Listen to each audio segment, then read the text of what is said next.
அஸ்ஸலாமு அலைக்கும் வரஹ்மத்துல்லாஹி வபரகாத்துஹு. நாம் இன்று இந்த வீடியோவில் பார்க்க இருப்பது ரமலான் மாதத்தை பற்றி அல்லாஹ் சுப்ஹானஹு வ தஆலா தன்னுடைய அருள்மறையான திருக்குர்ஆனில் கூறுகின்ற சில வசனங்களை பார்க்க இருக்கிறோம். நோன்பு கட்டாய கடமை. நம்பிக்கை கொண்டோர்களே, உங்களுக்கு முன் இருந்தவர்கள் மீது நோன்பு கடமையாக்கப்பட்டிருந்தது போல் உங்கள் மீதும் நோன்பு நோற்பது கடமையாக்கப்பட்டுள்ளது. அதனால் நீங்கள் இறையச்சம் உடையவர்களாக ஆகலாம். சூரத்துல் பக்ரா 2வது அத்தியாயம் 183வது வசனம். குறிப்பிட்ட நாட்களில்தான் நோன்பு நோற்பது கடமையாகும். ஆயினும் அந்நாட்களில் உங்களில் யாரேனும் நோயாளியாகவோ அல்லது பிரயாணத்திலோ இருந்தால் அவர் நோன்பு நோற்க வேண்டியதில்லை. அதனை ரமலான் அல்லாத மற்ற நாட்களில் கணக்கிட்டு நோற்றுவிடவும். தவிர ஏதாவது ஒரு காரணத்தினால் நோன்பு நோற்க சிரமப்படுபவர்கள் அதற்கு பரிகாரமாக ஓர் ஏழைக்கு உணவளிப்பது கடமையாகும். எவரேனும் நன்மையை நாடி பரிகாரத்திற்குரிய அளவை விட அதிகமாக தானம் செய்தால் அது அவருக்கே நன்மை.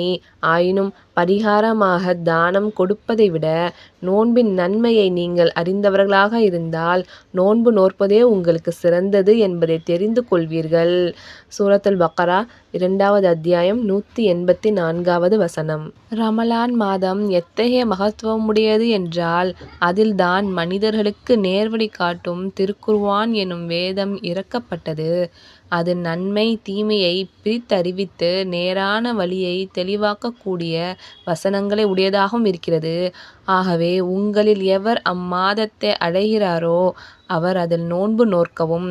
ஆனால் அக்காலத்தில் உங்களில் யாராவது நோயாளியாகவோ அல்லது பிரயாணத்திலோ இருந்தால் ரமலான் அல்லாத மற்ற நாட்களில் விட்டுப்போன நாட்களின் நோன்புகளை கணக்கிட்டு நோற்றுவிடவும்.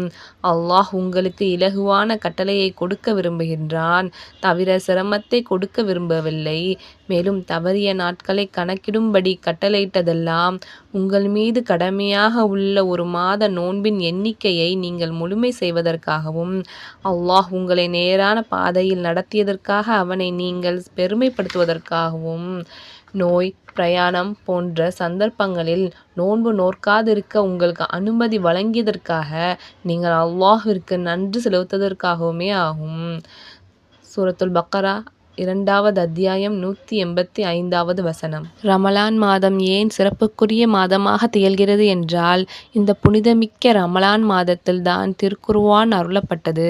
1000 மாதங்களை விட சிறந்த இரவான லைலத்துல் கத்ர் என்னும் இரவு இம்மாதத்தில் இருப்பதால் இம்மாதம் சிறப்புமிக்க மாதமாகிறது.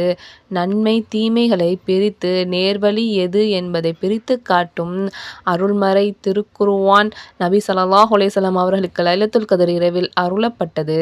மேற்கண்ட திருக்குர்ஆனின் வசனங்களிலிருந்து நாம் ரமலான் மாதத்தின் சிறப்புகளை அறிந்து கொள்ள இயலும்.